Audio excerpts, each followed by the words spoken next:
Assalomu alaykum. Bugun yana ishlarimizni boshlab oldik. Hozir yana bitta xonadonimizga eshiklariga katta plisa jaluzisini o'rnatib beramiz blackout materialdan.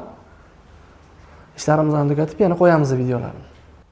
Jaluzilarimizni qo'yib bo'ldik. Ko'rishingiz mumkin o'zingizlar quyosh qanchalik olib berganini.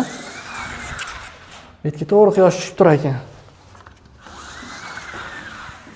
Yaxshi tarafi bu eshikni ochilib yopiladi. O'shani ham xalaqit bermaydi bemalol.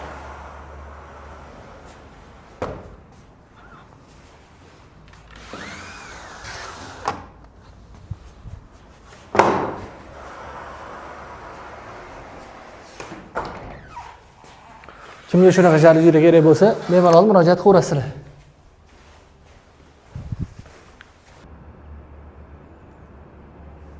Bu tashqaridan turishi, ichkari ko'rinmaydi. Quyoshni ham yaxshi olib beradi.